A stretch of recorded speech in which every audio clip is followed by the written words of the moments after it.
Hello. Hello, world. Hi. Welcome to Roll for Good and our little impromptu AMA or Ask Me Anything. As you may have seen in the chat and our socials, unfortunately, our scheduled game of Demigods RPG isn't running. Gremlins happen, real life happens, but first and foremost, the safety and comfort of the individuals at the table comes first. And sometimes that means a game doesn't happen. We do want to thank the individuals who spent time coordinating their schedules, who read a lot of documents, went to session 0, spent up to tech checks. That's work too. And we thank you a lot for going for that. And hopefully we'll see you at future tables. We are people. Who are we? My name is Aida. My pronouns are she and her. I am a Latina woman of color. And I just wanted to share my shirt because you can't really see it. It says, empowered women. Oh, nice. Empower women. Nice. And I'm like, hell yeah. Who do we have here? Who else do we have here? Who are you, Tal? Hi. Hi, I'm Tal. My pronouns are he, him, or they, them, and I'm one of Roll for Good's coordinators. Help, they stuck me in a box and now I'm here. And hi, I'm Blue, she, her, and I do mod stuff most of the weekend. That's about it, other than like cosplay and the stupid amount of hats I have. Speaking of amount of hats, so in order to keep this a little more interesting and not just have us yammering intentionally, and we will keep yammering for your entertainment, we're also yammering for charity. And we have some incentives in the chat listed here. If you are able to be generous with donations, that will go to Doctors Without Borders under very important causes. For £5, we will either sip, and I have an interesting drink in front of me. For another £5, I have a grape juice. For another £5, everyone has to stretch and check their posture. But I think it'd be interesting if we really, really go out of our way to exaggeratedly stretch. That'd be fun. If you're able to donate £10, Ida or Blue or both of us, we're going to adorn our heads with wigs and or hats. Could I assume that if someone donates twice, we're just gonna stack them? I mean, you can try. There's some of these I don't think will stack well, but if you want to see it, audience, donate. And for a ridiculous stretch goal, if you donate £50 at once, I will start eating D20s. I will put them in my mouth and hold them for the remainder of the stream. Oh no! So 50 gets you one D20 in my mouth. How many can we fit in Ida's mouth? There are streams where I have actually done this. I just stuffed my face full of dye. Wait, what's your limit then? What's your total so far? 2 handfuls? 2 handfuls? Why did I agree to this? It's £50 and it's for a very good cause. Mm-hmm. It's £50 gets you 1 dye in Ida's mouth. 1 at a time. So if someone drops like £10,000, 1, I hope you're responsible and that's something you're comfortable doing. 2, that's so wonderful and fantastic. 3, yeah, I'll do it. Something about do not try this at home, kids. Yeah. Insert warning here. You know what? When I'm if I have to do that, I will have a scrolling text come across the screen. Do not do this. Do not do this. So, thank you everyone in chat who's been here with us. We're a really international community. We are primarily in Europe and UK, but we had people, players in from the US, players in from India. I'm located in the Netherlands. Where are you two located in? Well, before we do that, we've had a hat and a sip and stretch redeemed. So, you need to adorn your hats, and we've got to take a sip, and we've got to stretch. Oh, okay. I haven't got a hat. Okay. Well, the specifically says Ida and Blue, so here's one hat. And sip. I guess we've got tea for that. And the sip. Yep, and a stretch. I'm going to start with one that people might recognize if they LARP with me. It's slightly less intimidating when I'm not wearing like the whole outfit, but this is where we're starting.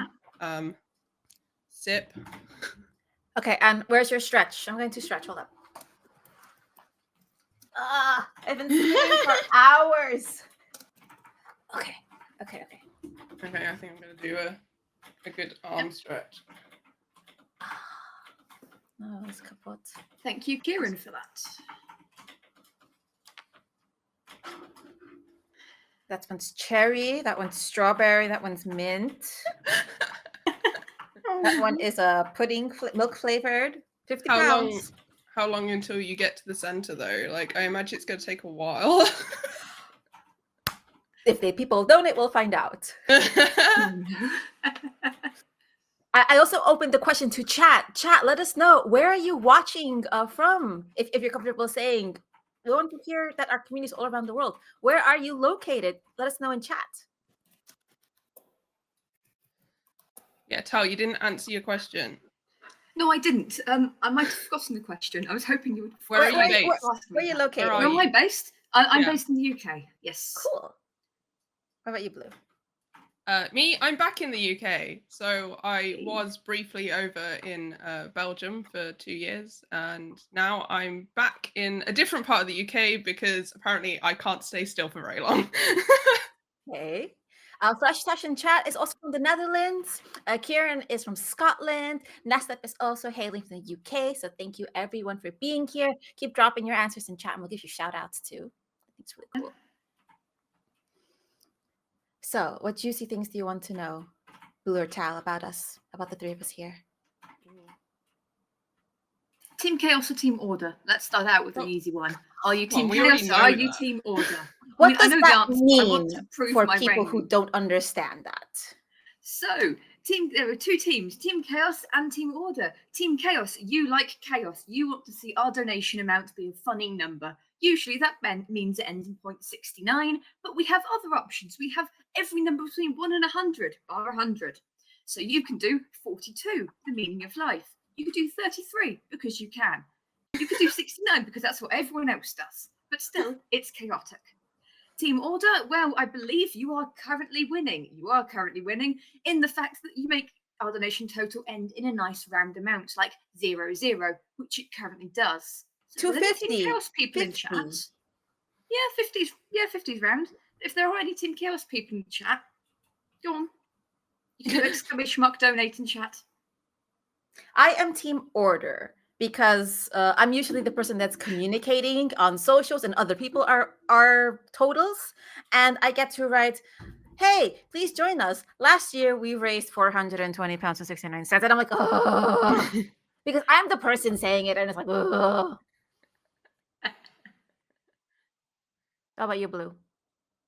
I'm chaos, like through and through. Love chaos in many forms of all media. I'm a chaos fanboy. Although I will admit that there is the neurospicy brain that does need order and putting things into boxes when I'm organizing stuff. So I'm a little bit of both, which I think is kind of chaotic in its own way. Valid. Also having greetings from Never Squid in the Netherlands, who says there are quite a few duchies in the RFG community. That's Really? right. We want to do. I'm really happy about that. Pasanov saying hi from Sarajevo, also representing from Team Order. There was an earlier question, just think it's an easy one to start with. Never Squid asks, what is your favorite sandwich?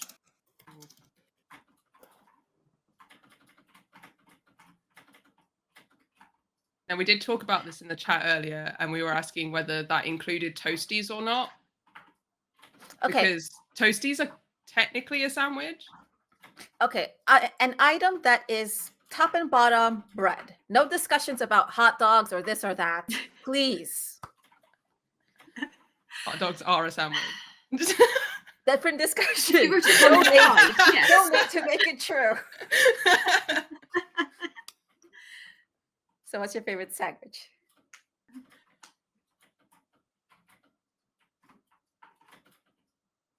I'd argue tuna sandwich is quite solid. Tuna sandwich? Tuna on its own, or tuna mayo? Either. Mayo's better, but I'll eat a plain tuna sandwich. What is your recipe for your ideal tuna sandwich? Mm. Bread, tuna, mayo, bread. Okay. Okay, yeah. That works. Blue, how about you? I think my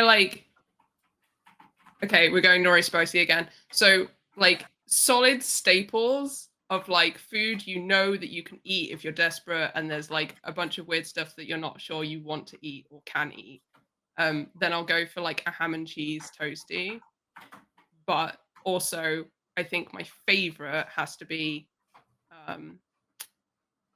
chicken and sweet corn with brown bread. That sounds Which fun. is usually the cheapest option you can get at most supermarkets and petrol stations and stuff. And I do a lot of traveling, so it's usually a good one to just be able to grab wherever you are. As for me, I am a foodie. I'm a foodie, and I think the best sandwich I've ever encountered. This is gonna sound so snobbish, and it was pricey, but I'm like, I have to do this one time. It's worth it. It was this freshly baked rosemary focaccia, so this Italian olive oil based bubbly bread, sliced, and in the middle, like a pile of really thin shaven mortadella, which is kind of like bologna with cheese and black pepper sliced Italian deli meat, with a bufala cheese, which is like an even richer fresh mozzarella ball, and a pistachio based pesto. And I nearly got like a coronary attack, but it was worth it. Yeah, I bet. That And sounds there was amazing. like a 40-minute line wait for this sandwich. Wow. And if I don't have this sandwich, I'm usually eating whatever day-old bread I bought from the supermarket because it's cheaper, with a Japanese mayo and the cheapest cut of cold cuts. So that's valid. I think the problem for me is that bread has been ruined for me because A, I've lived in Europe and Europe has the best bread. And B, I've been to Italy and having fresh focaccia in Italy ruins focaccia anywhere else. mhm. Because you go to the UK and what they think is focaccia is not at all. It's horrendous. It really is. We have another question. What are you doing between RFGs, our Roll for Good streams, related RPG or unrelated? When you're not rolling for good, what are you doing, whether TTRPG or not? I'll start with you. Oh, don't make me go first. That's the order now. Curses. It's chaotic, isn't it? I mean, causing chaos. There we go. There's a perfect example. I cause chaos. Well, no. So between doing things that aren't Roll for Good related, that are hobby related, I do something called LARP, or live action roleplay. It's the kind of fantasy reenactment / Dungeons and Dragons in person, I think is the best way of describing it. So lots of nerds get dressed up in a field and do fun things and hit monsters with foam sticks, depending. Blue's nodding. I think I got that right. I can recommend. It's a lot of fun. I do a system called Empire, so there's about 3,000, 4,000 people in a field doing it. It's great fun. And they're all in the Roll for Good Discord, apparently, too. There's about 5 of us in the Roll for Good Discord. It's drips and drabs. We're getting more and more as we go. Yeah, it's great fun, and of course that means spending lots of time making costume and making props and writing things about it and all that good stuff. Cool. How about you, Blue? What do you do when you're not rolling for good? So a lot of my stuff is based on, and don't read into this, don't psychoval me, I'm aware of how this comes across, but most of my hobbies and jobs are all based around, stop it, we're all based around fantasy worlds, imagining yourself as someone else, and costumes and makeup so that you look like someone else.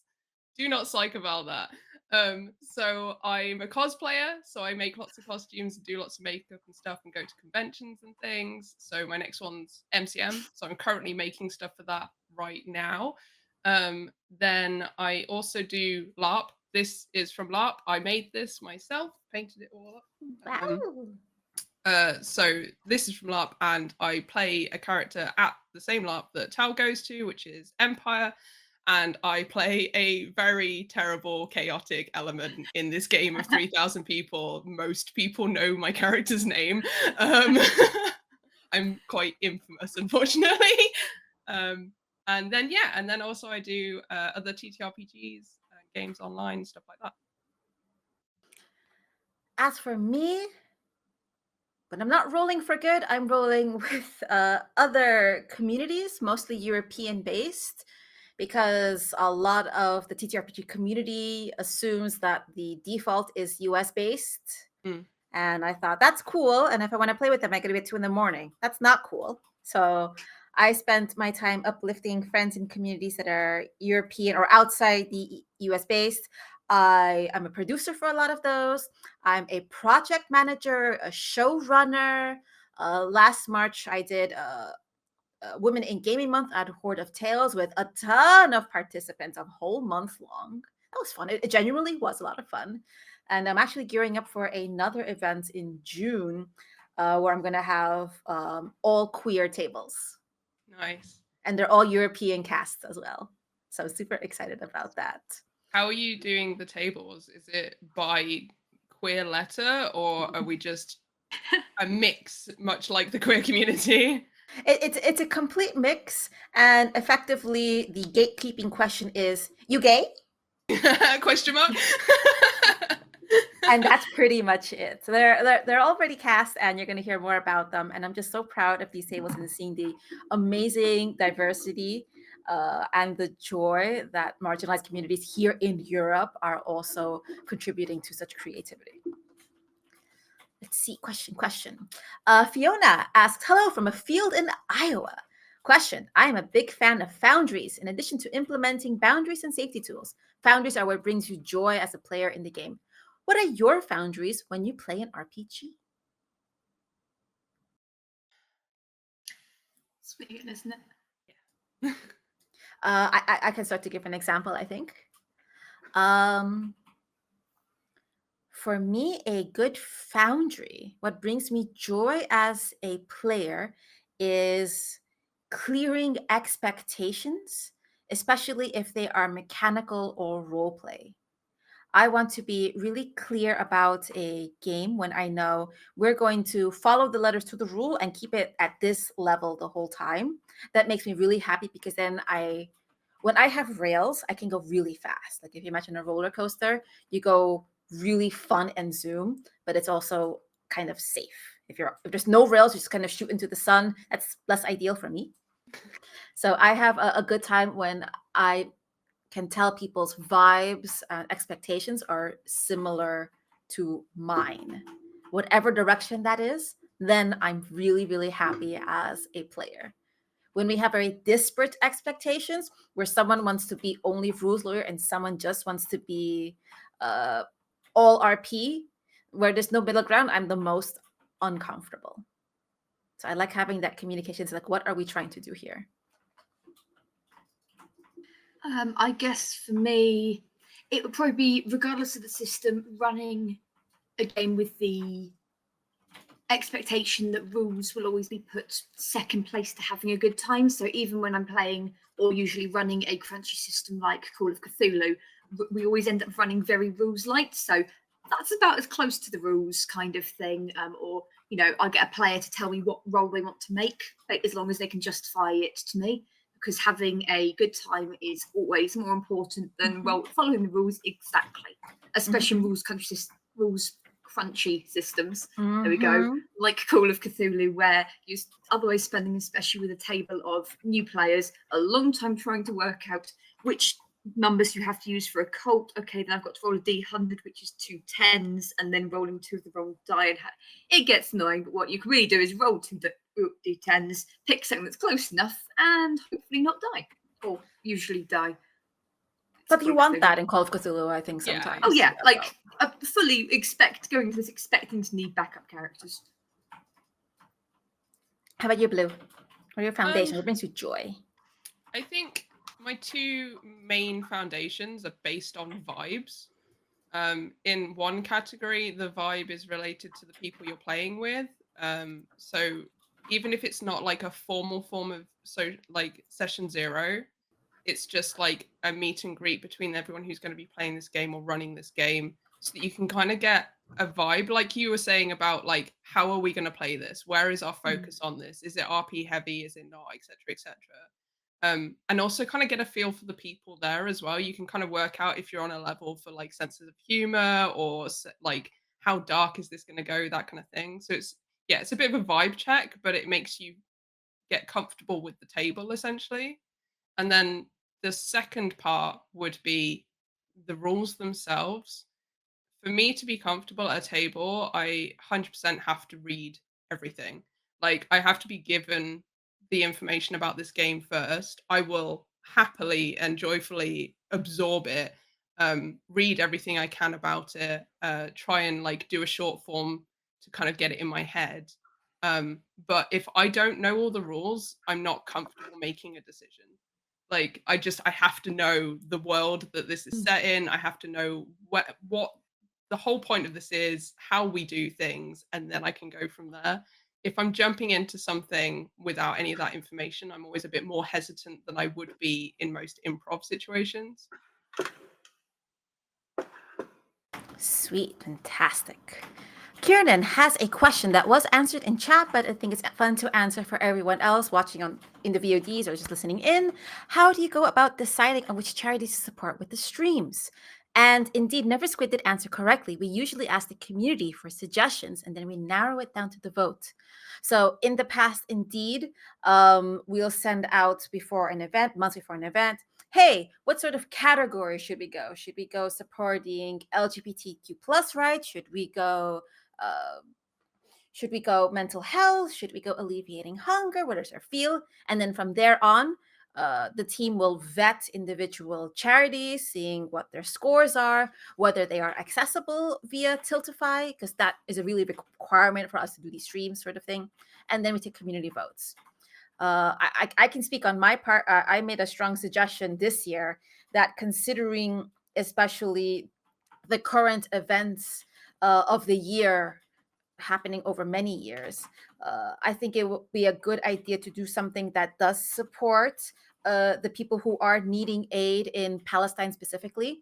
And considering all these specific charities and works and people that are organizations that are doing important work, I think the broadest one that also lends support to other critical places, let's not just, there are other places that are in need, like Democratic Republic of Congo, like in Sudan, like the people who are trying to get to Europe through boats, who are also in need. Doctors Without Borders supports them. And I made a particularly strong pitch saying, this is a really catch-all charity that is doing important work, and particularly nowadays, today, needs our help. And I think our community would be in line with that. Any thoughts on you or that about the charity being this time? It's also very much trying to find a charity which isn't just US focused, US based kind of thing. It's also very easy to go, oh, this charity look like they do the right thing, but actually 90% of their focus is US. Well, don't get wrong, there are things in places like the US that do need attention, especially internationally.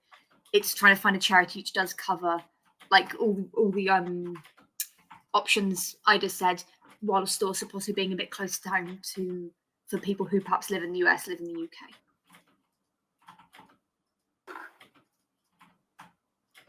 How are we doing? Let's see.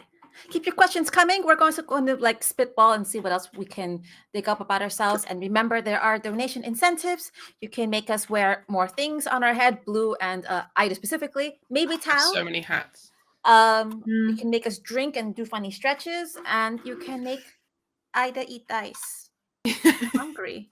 Husband, you can order pizza. By the time the pizza comes, I can eat it. I am talking to you live on stream. I got a thumbs up. Excellent. Because this is not pizza. Well, you know what? This one could be kind of pizza. You can feed it to me for 50 pounds. All right. Another question from Fiona. What is your favorite RPG that you have played / run recently? And what is it about that game that stood out to you? Blue. Well, I'm just gonna go for the one I played yesterday. What is that for those we who played unfortunately couldn't make it? Star Trek Adventures yesterday on stream. I've actually had the game since the winter holidays, but I haven't had a chance to find enough victims to play it with me. So this was my first chance to actually play the game that I've owned for a couple of months, and it was really good fun. It took a quick hot second for us to like get into it because it's kind of crunchy. Like there's a lot of rules, there's a lot of numbers, there's a lot of things that are factored in because you're working on a starship and you're trying to do 25,000 things. But yeah, after a while it was fairly easy to get into, and I'm a massive Star Trek nerd. So it was just, yeah, really enjoyable, really nice fun. Really glad that we were able to just chuck in various references that some people definitely got and some people definitely didn't. Oh man, what about We you, also Tal? filled up your ship with tribbles, which was and very and fun. then they filled up my ship with tribbles, and it's not even technically my ship because I was acting captain, but because I'm first officer, then it is technically my ship, and they filled it with tribbles. Oh no. I'm very proud of chat for that. Well done. Yeah, it was Well great. done. What about you, Tal? Oh, What dear. was your favorite RPG that you have played / run recently? What is it about that game that stood out to you? Quite honestly, I haven't played or run an RPG in about 6 months. So I can't really comment on anything recent. I do have an upcoming game of D&D, which I'm really looking forward to because I'm playing a sorry, I'm just getting notifications. I'm playing a kobold barbarian monk, or bonk, whose entire personality is exactly that: big stick, bonk. It's going to be a lot Amazing. of fun. Is there a game that even you haven't gotten to play it or you won't be able to play soon, but you just saw in the ether and you're like, oh, that looks so interesting? But what, is there something that like just drew your attention to like one day that one? Well, I own a copy of Lichcraft, which I've been looking forward to playing for ages and yet to be able to find a table for it. Which is about trans healthcare in the UK and the fact it's gotten so bad you turn into a lich and you get the curse of immortality, so you can get to the front of the waiting list. Which I'm not going to say topical. I'm not going to say topical or anything. However, That's so good. I really highly recommend you check it out. It's so good. Yeah, we That's need to really find a link cool. to that. That's really cool. I love that so much. Let's see. Yeah, it's exactly that. It's great. Interesting. As I've for got- me, I have oddly found myself pitching and playing a lot of Alien RPG. Yeah, let's Oh go. my god! It Hey. was also the game that Fiona started, the campaign rather. I did play one shot before playing with Fiona at Girls Run These Worlds, and I find myself running it a lot nowadays, and there's this joy because I can pick up like 14 dice and roll them, and I tell my players, add stress. You just saw you saw something get dismembered. You saw an explosion. You saw your best friend go. I'm not gonna go into details. Add stress. Now roll 12d6 for me. And this joy and this stress of people just like at my players at the table getting really excited and getting really into that world, which I think is fairly easily accessible. You wouldn't have to see the movies to understand the mood once the settings explained to you. And I really like that sort of dramatic, cinematic storytelling. It's been so much fun. Let's see. I have like so many that if I start listing them, we'll be here for days because yeah, there's so many of them where I'm like, oh yeah, I really want to play that, and oh yeah, I really want to play that, and then I look at my library and like I've got a bookcase that's like covered in TTRPG books that I've not been able to play yet, and I'm like, maybe I won't get that then because I still have some that I haven't played yet. So like Vaesen is one of them that Yes, I have and haven't Vaesen had a is chance so to play yet. good. I got it specifically because they did that Kickstarter for the UK folklore. Mhm. I love UK folklore. But I love folklore creatures in general. Like I've got tattoos on my leg for them and stuff like that. So the fact that they were doing like a folklore specific to UK one, I was like, I have to have that. And now I have to have the main game as well. And I still haven't managed to play it yet. I've also got Inspire Isles, which was another I Kickstarter, have that too. which I'd love to play because I've always wanted to do to learn British Sign Language, and I know a little bit because sometimes you do just go a little bit nonverbal, and it's like, you know what, it's much easier to show you what I want, think, acknowledge, don't acknowledge in like a movement instead of vocalizing it.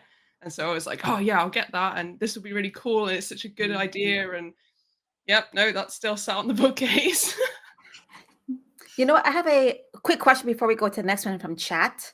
That drive, that folder that is sitting right now on your computer, where you have all of those PDFs that you've either opened all the time or never got to open. How big is that folder? Go to it right now, right-click properties, and tell me that file size. I'll do the same. I'll be honest, mine's on a hard drive and I'm not entirely sure where I've put it. Okay. Yeah, my computer's not playing ball and opening the folder, so maybe that's a symbol of how overloaded it is. Stop to ask us to do tech stuff when we've been fighting tech gremlins. Sorry. True. I take it for granted because I am blessed with a bit of a machine. I opened the folder where I keep my PDFs. I have a drive specifically for ttrpgs, but just the folder with PDFs is 3.8 gigabytes. Not that big, I think. 56 folders, so. I think a lot of mine are still on like drive through and stuff like that. I just haven't downloaded them yet because I like to download them and then print them off. But obviously, if you're printing them, it's going to be a lot of pages. The only time I've actually managed to print them off was I got the BTM, the Dark Ages version of it. I won that in a giveaway somewhere, and I was like, cool, I'm going to print this off. And I managed to convince one of my friends to print it off at their workplace so I could get it for free. And then when they handed it over to me, they were like, never again, because it was like hundreds of pages, this thing. And I was like, yeah, sorry. Yeah, I guess it would be difficult to count your entire digital library on the cloud. Because I know I buy the bundles for Trans Rights in Florida, the Play for Palestine bundles, and forget it, impossible. Yeah. I'll never get through them. I'm happy my money went to the charities, people for to donate their games to the bundle. That's great, but I don't have enough time in my natural life to get through them. Yeah, it's so much easier leaving one itch because you can go and search through them for a specific name or a specific vibe. Yeah, but exactly. yes, no, I've got over 400 on my itch library, so I'm like, that'll do. Like Aida does, I just back the bundles for charities and stuff, and they often have like nearly 100 odd in them, and like, cool. Like, I'm never going to get played half of them, but it's a good cause. Like my ttrpg drive, because I do a lot of producing and video editing, and I do VODs. That drive is 290 gigs right now. Let's see, Never Squids is 17 gigs. Fiona's is at over 600 RPGs in one folder, organized alphabetically. I'm going to guess Fiona is team order. It makes me like her even more. And the next question from chat is, what is your favorite TTRPG system to play and why?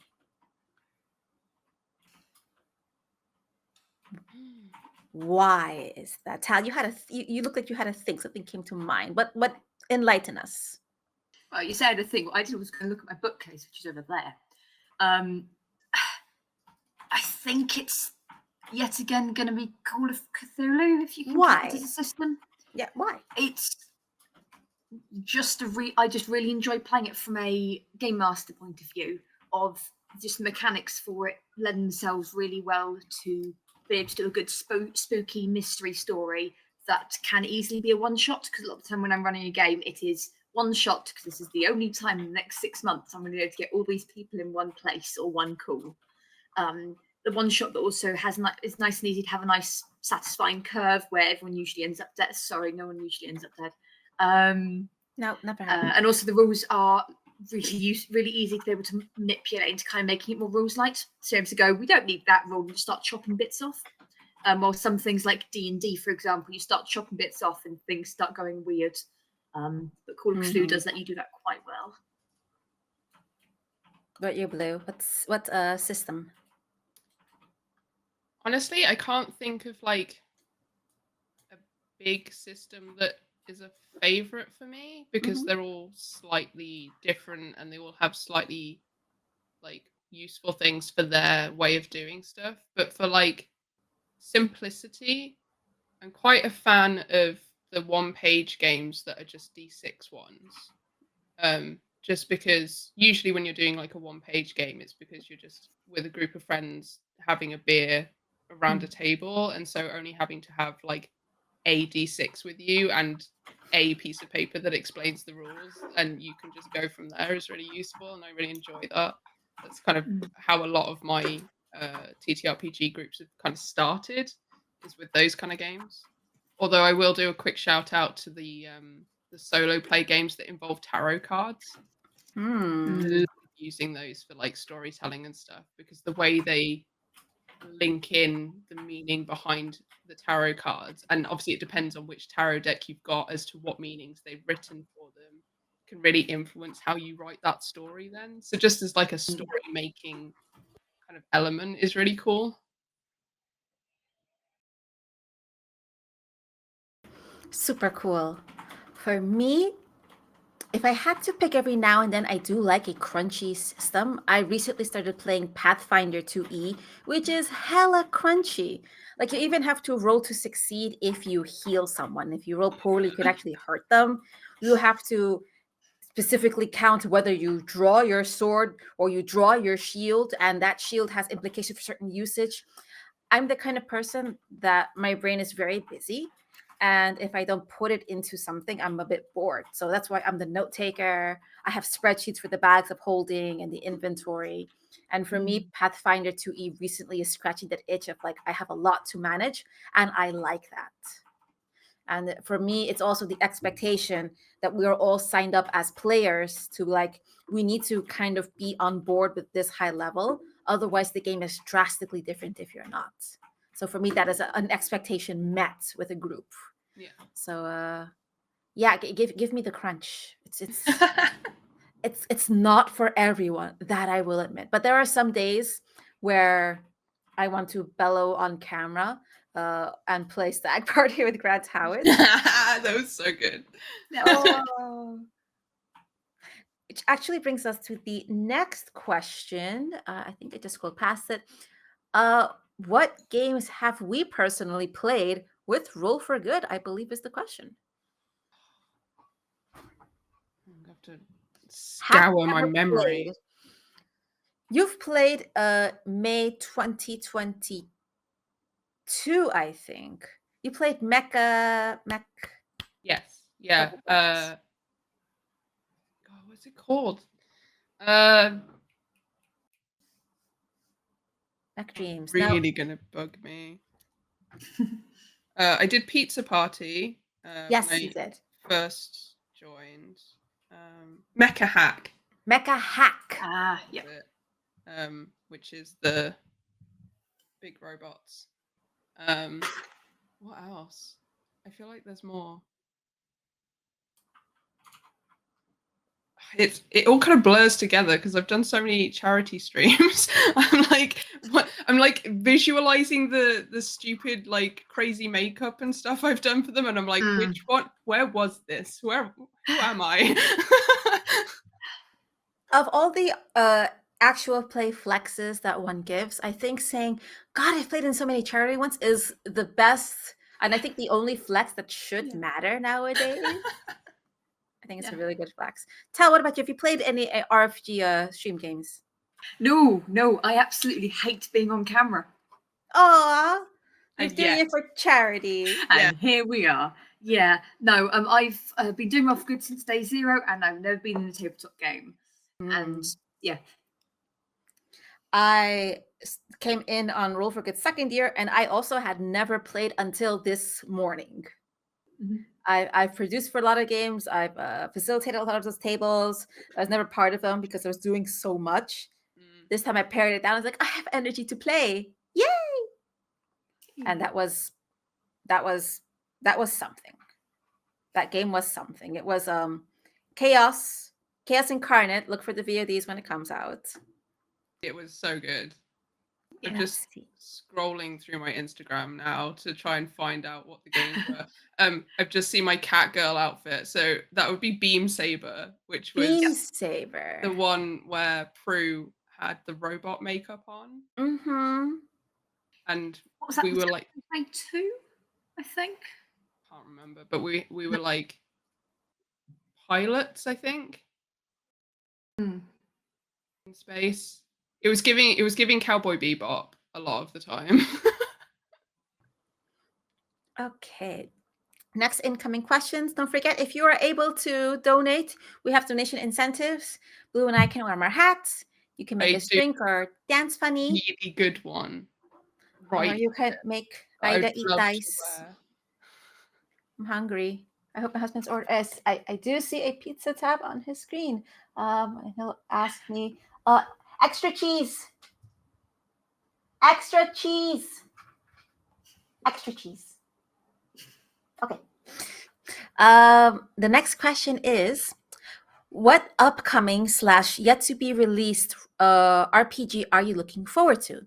Or if you aren't sure, what kind of game, system, or genre setting would you like to come out that hasn't been made?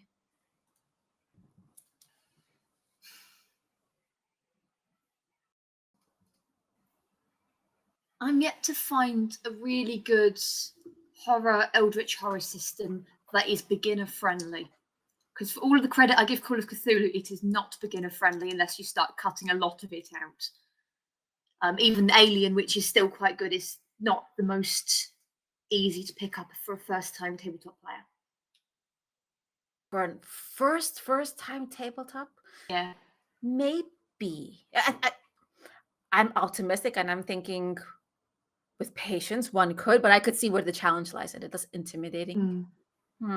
It's more fact if it does look intimidating right off the bat because you've got all of these things and require a decent amount of maths to do a lot of them. There's no math in Alien RPG. You're not adding No, there the isn't. dice. There's just a lot of things. Yes. You and I, Well- I'll run a game for you. And then you let me know what you think. Yes, I think it's please. fairly simple at the end. Yeah, I have played Alien RPG before, but trying to teach it to my friends who have never done tabletops before or have done a game of D&D before. I found Call of Cthulhu kind of hits the wall because there's just too much stuff. But running Eldritch horror games is kind of my favorite thing to do. So if anyone knows of an Eldritch horror game that is specifically complete beginner friendly or accessible, let Tal know, tag him somewhere, and hopefully we'll give it a try. Blue, what about you? What upcoming / yet to be released RPG you're looking forward to? Or if you're not sure, what game or genre system would you want to exist? So, okay, so in my head there's 3. 2 of them are related, one of them isn't. So they came out with a new Warhammer 40k game. The reason I'm mentioning it is because what I was excited about was that it was basically going to be a new Rogue Trader, which is the like pirates in space, doing whatever the hell they want to do, and it wasn't as strict to stick to the like 40k law of like this is what you're allowed to do and this is what you're not allowed to do, etc., etc. Very not great world to be living in because it's the grimdark, and that's why Rogue Trader was great and I loved playing that, but technically we shouldn't have been playing that because it no longer exists. And so when they brought this new game out, I got excited about the prospect of it, but actually it's not what I wanted, so I want them to bring out something else, please. But one I am actually looking forward to that has, I think, just come out, or at least the Kickstarter rewards have come out. I don't think it's for sale yet. Is Eat the Reich, which is a Rowan Rook and Deckard game. Oh my God. about being vampires and trying to eat Hitler's blood so that he dies. You got to drink your way through the Reich to get to. Yeah. Basically, you're running through with a straw. Yeah. I have so many friends all getting their Kickstarter purchases at the same time. I'm just like, I'm so around if I eat the Reich. Who's going to run it? I was like, Yeah. The art for it as well is stunning. The art style with the like neon pop is so good. Tal, you have a suggestion. Shiver by Parable Games is pretty fun, Oh, but yeah, you need a Shiver. custom die for it. Maybe with the digital roller, doesn't matter what kind of die, physical die you have. It's a pretty good. Shiver's a good game. Type of game I want to play, genre that's out, that's coming out. Oh, that's coming out specifically.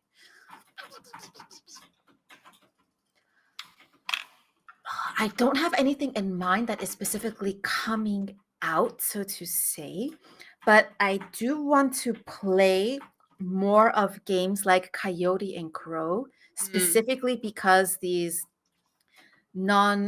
it's a game that is at the same time non-European, and it is non-European centric, and it is still modern,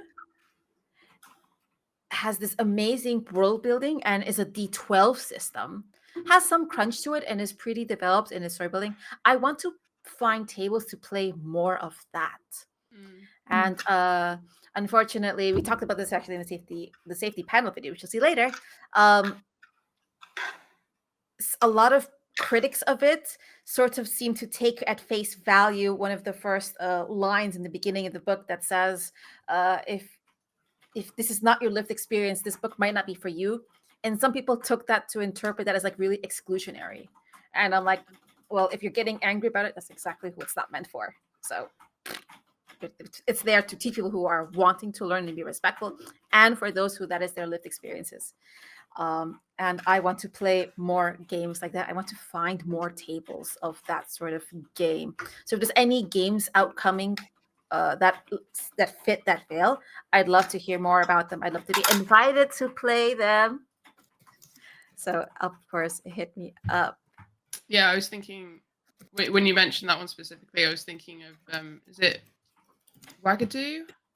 Wagadoo Chronicles is also set across the African continent of various stories places. Yeah, it's like Afro fantasy. Mm-hmm. Yeah, I love stuff like that. It's really cool. That's amazing. And anyone at the table they want to drag you to, even off stream, I'd love to give some time and attention and love to that. Yeah. Invite me. How are we doing? Is Team Chaos? Well, we currently have £1,234 and 56 cents. Wait, what? We have 1, 2, 3, 4, 5, 6. I Nice. didn't pick up on that. Currently donated. This is the rare number that does meet somewhat order standards. It's a chaotic number, but I have to say, as an organizer, this number also makes me a bit nervous because some people are like, "Oh, it's so nice. I don't want to ruin it." No, the point is to go higher. Yeah, ruin it. Please ruin it. Please ruin this nice number. Yes. I'm an old millennial. Let's get to leet. 1337. I've aged You myself. just dated yourself so well then. And then me. You knew exactly what it was, so yeah. So please ruin this number, whether it's chaotic or orderly. Ruin the number, because Doctors Without Borders, it's what's going to win in the future. It will win immediately.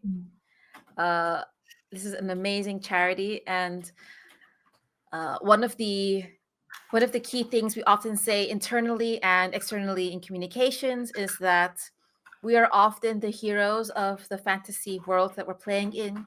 We saw a level 20 D&D one-shot where people are literally bestowed with godly powers, taking down the existential threat. What else have we seen? We saw a little small mushrooms who have to come up against insurmountable odds, even size-wise, even tech gremlin-wise, to save their world, to save their homes.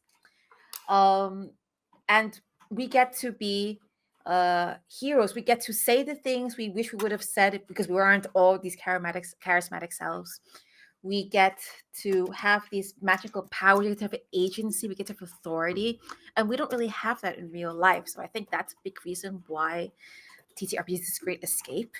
But to translate those wishes and that energy into actually having agency, control, and the means for positive change in the real world, I think is the absolute soul of what Roll for Good and any community that plays TTRPGs for charity is about.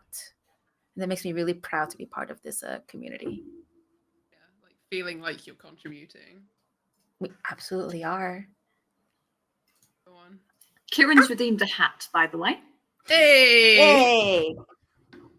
Good, because this one I can wear when I'm being a spooky, scary character, but when I'm trying to chat to people, it's kind of antisocial. Ida's gone back to the spooky, scary. Oh, mode. nice. We're Yeah. tagging out. We're tagging out. It's fine. I just want to show this before I put it on, because I think this is very close to Burbington, and I appreciate that. So Good. Tal, you've been recommended Morkborg. Play Yes. Morkborg. That's a fairly easy game to pick up mechanically. Yeah, I've never played it. Oh, really? There's No. so many now. Yeah. We played it last year on Roll for Good. There is a VOD. If you head to youtube.com/@Roll for Good, you can catch VODs of our previous games as well, with our wonderful international and representative casts. Lot of games. I really like that the scene has, well, boo for Witches of the Coast and D&D for doing that, but we get to see a lot more cool games nowadays. That makes me really happy for the community overall. Yeah. D&D is still cool. I still stand a good D&D. We get a good variety of tabletops on Roll for Good. We tend to maybe have one or two D&D games an event, compared to, I mean, this event we had 8 games, one of which was D&D. Mm-hmm. Yeah, I mean, most people know about D&D in some manner, even if it's like not their game of choice. Most people will like tune into stuff like that because they're aware of its existence. Yeah. And a lot of people got into it, like TTRPGs, via D&D because that was like everyone's go-to. But the fact that like the world of TTRPGs has managed to expand past that so much now that there's so much choice that you can find the thing that's right for you and your group is really cool. And even within like expansions for D&D, like that aren't anything to do with Wizards of the Coast, like there's so many of them now. It's really cool. And also the people who are playing at those tables is radically changing. And when we see those old compositions, the calls for accountability are much louder. Oh yeah. Oh hell yeah. What was it, like late last year? There was this poster about this panel for a convention, and it was just like, look at these TTRPG house, and it was all white guys, white men. Yeah. And Twitter lost its mind, and I was like, I'm kind of proud of the outreach a little bit here. That wouldn't have been a thing like even 5 years ago, I think. Yeah, like when I first started getting into TTRPGs, we're talking like early 90s, like ridiculous.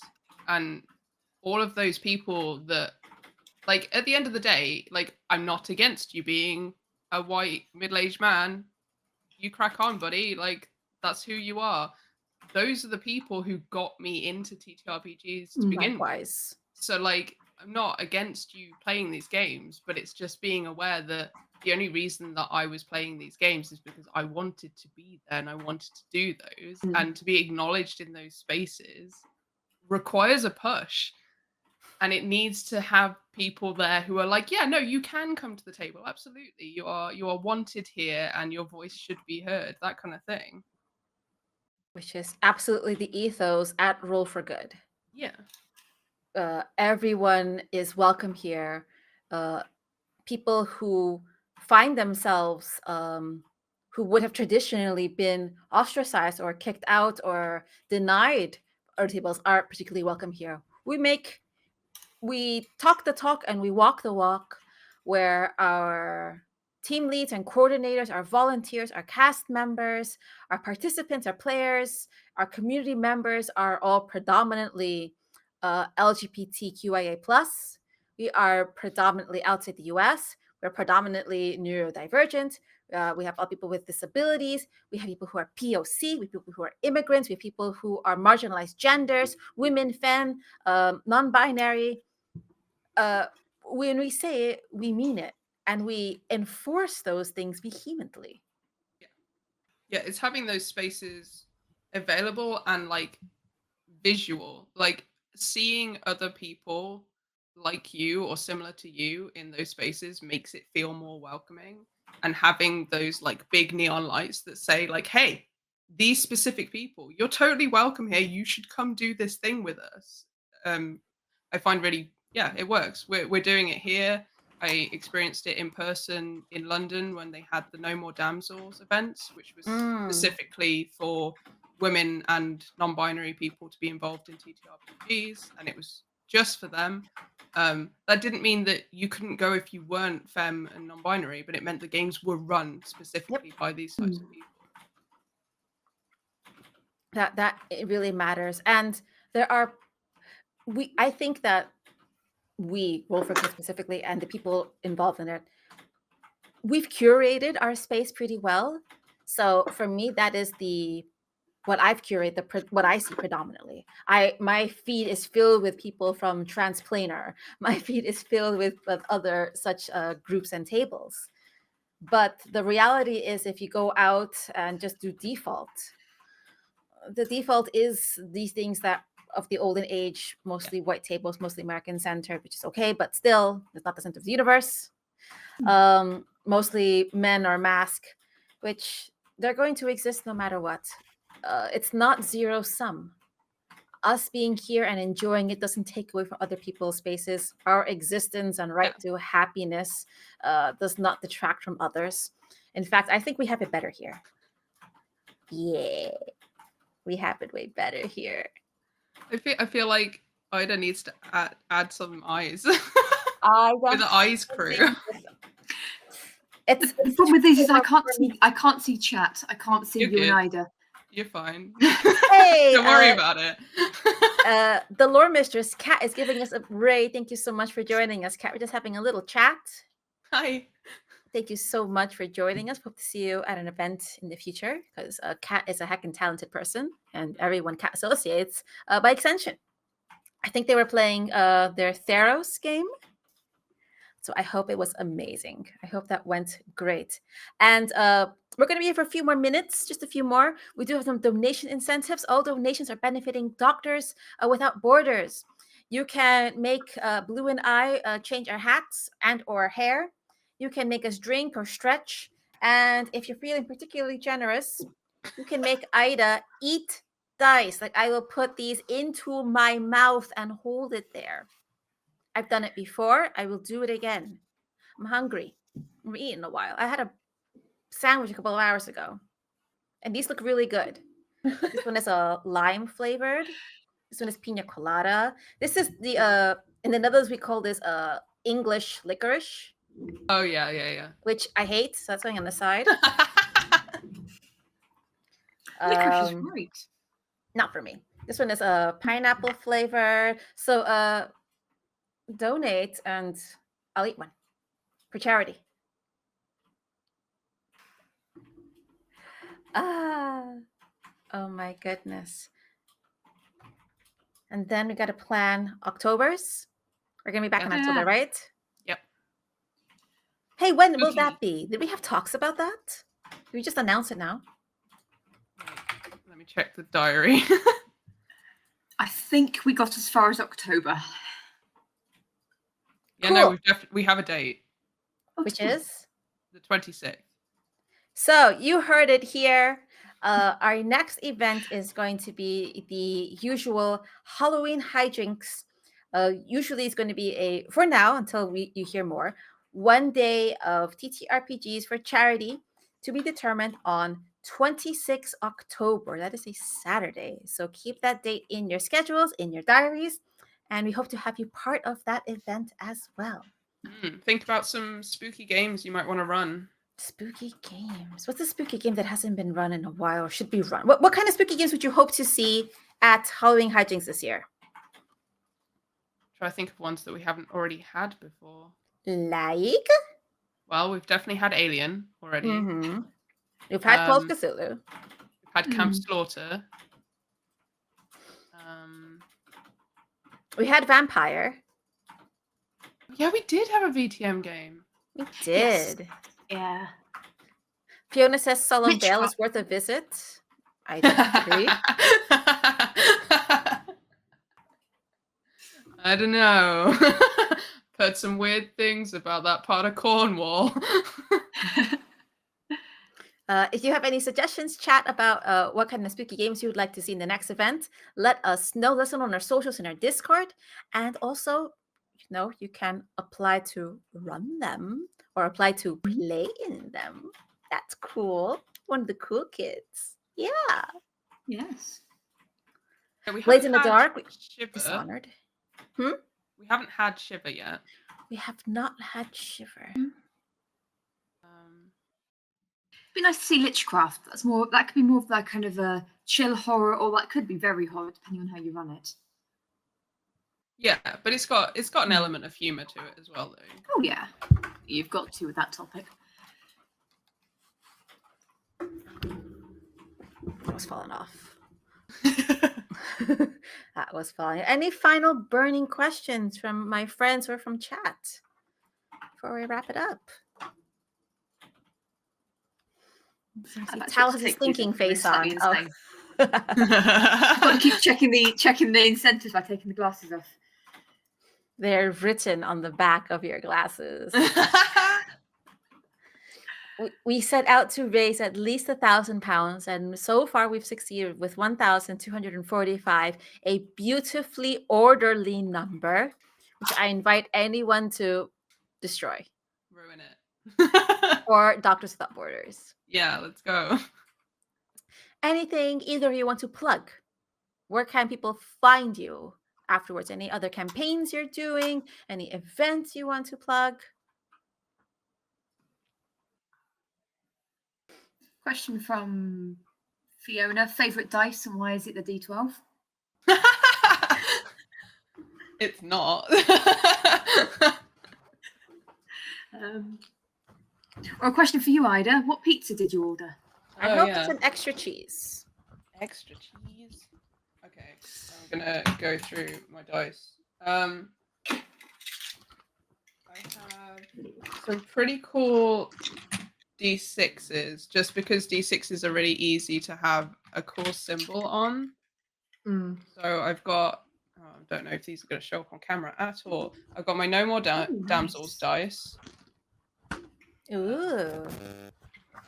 I have my Carbon 3150 die, which has like sci-fi blaster on it. And I've got some classic 40k skull dice because grimdark. I have new die as well because you can never have enough, and I know that Ida agrees with me. I went to Dragon Meat.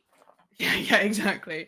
I went to Dragon Meat and I managed to find some really cool blood-looking dye that they inked for me at the event. So like I could choose what color ink I wanted, walk away, and then came back to them being completed.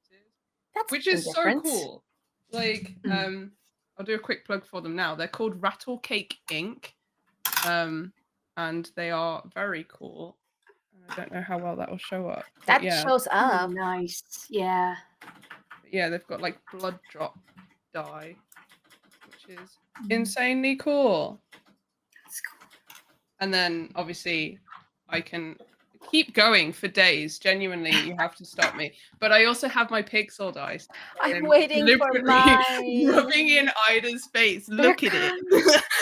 For those that don't know, aren't familiar, pixel dice are they're electronic LED dice, and whatever you roll, the face will light up.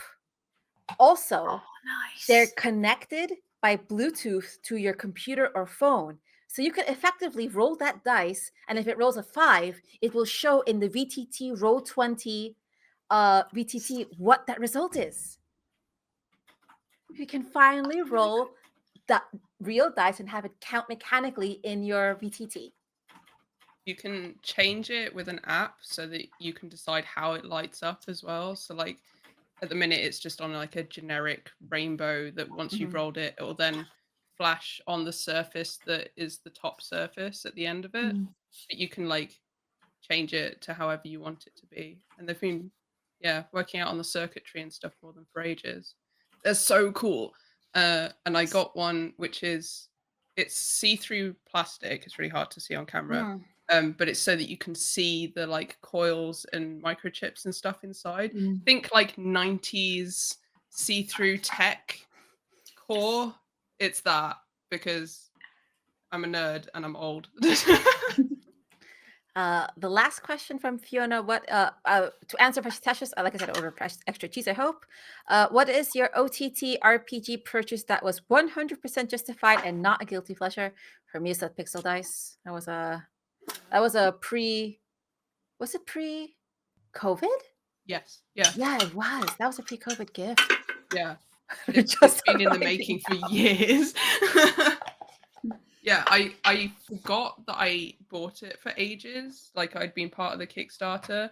And then when they started sending out the emails to be like, hey, we're going to start sending these out, you should give us your address. And they did that for about a year. And I was like between 3 addresses. So like at one point I was like, okay, you can send it here. And then I was like, no, don't send it there. You can send it here. Oh God, they're going to lose my really precious Scary. dice I've been waiting forever for.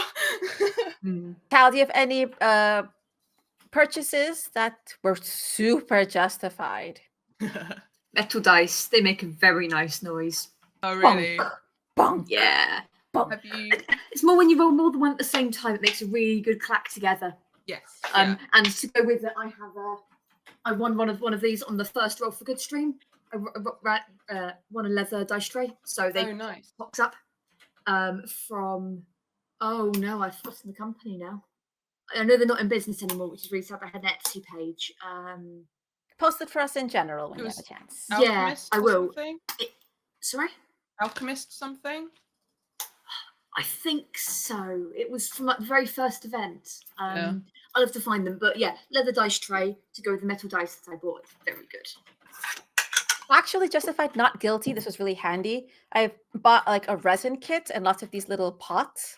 So when I do play D&D in person, I label and I give everyone, this is your healing die. Roll these dice. Don't get your D4s. Don't remind yourself what it is. It's written. Just pour it out.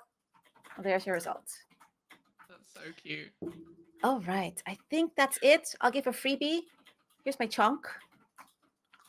Thank you, everyone, for joining us. It has been a pleasure talking to all of you.